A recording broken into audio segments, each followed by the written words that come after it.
আসসালামু আলাইকুম। কেমন আছেন সবাই? আশা করি সবাই ভালো আছেন, সুস্থ আছেন। তো আল্লাহর অশেষ রহমতে আমরাও ভালো আছি, সুস্থ আছি। তো চলে আসলাম নতুন আরেকটা দিনে নতুন আরেকটা ভিডিও নিয়ে। তো আজকের ভিডিওটা আমি সকাল থেকেই শুরু করলাম। তো ছেলেকে আগে নাস্তা করালাম, করাইয়ে এখানে এখন আমি রান্নাবান্নার প্রস্তুতি নিছি।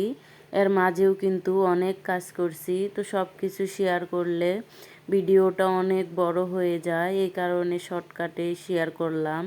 যেহেতু বেশি বড় ভিডিও সবাই দেখতে চায় না, আর আমিও ভিডিও প্রত্যেক দিন ছাড়তে পারি না, তো আমার ভিডিও তেমন একটা ভিউ হয় না।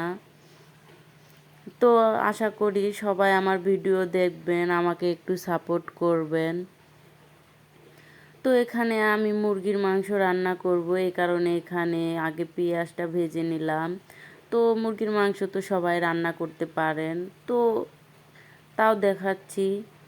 তো এই তো সব মশলা দিয়ে আমি এখন মশলাটা কষিয়ে এখন আমি এখানে মুরগির মাংসটা দিয়ে দিলাম। দিয়ে মুরগির মাংসটাও আমি ভালোভাবে কষিয়ে নিচ্ছি। তো লবণটা এখন দিয়ে নিচ্ছি, মনে ছিল না। তো এই তো লবণটা দিয়েও আবার কষিয়ে নিলাম ভালোভাবে।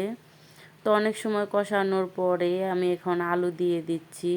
আমি মুরগির মাংস আর গরুর মাংস দুইটাতে আলু খুব পছন্দ করি। কে কে আমার মতো আলু পছন্দ করেন অবশ্যই জানাতে ভুলবেন না। কমেন্টে জানালে আমার অনেক ভালো লাগবে। তো এই তো দেখেন আমার মাংসটা কিন্তু হয়ে গেছে। তো এখন আমি অল্প একটু পোলাও রান্না করব আমার ছেলের জন্য। আমার ছেলে মাংস হলে একটু পোলাও খেতে চায়, তো অল্প একটু রান্না করব শুধু ছেলের জন্য। আর আপনাদের ভাইয়া আর আমি ভাত খাবো। তো আপনাদের ভাইয়া পোলাও বিরিয়ানি এগুলো বেশি একটা খেতে চায় না, কারণ আমাদের দুইজনেরই গ্যাসের অনেক সমস্যা আছে এই কারণে। তো ওই তো পোলাওটার চাউল আগে আমি ভালো করে ভেজে নিচ্ছি।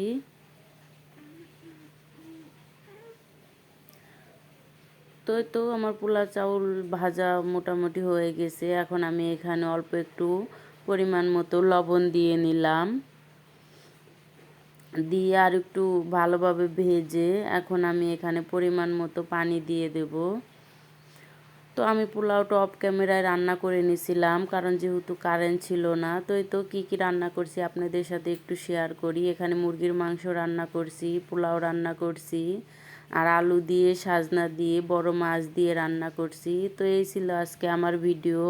কেমন লাগছে অবশ্যই কমেন্টে জানাতে ভুলবেন না। যদি ভালো লাগে প্লিজ একটা লাইক দিতে ভুলবেন না।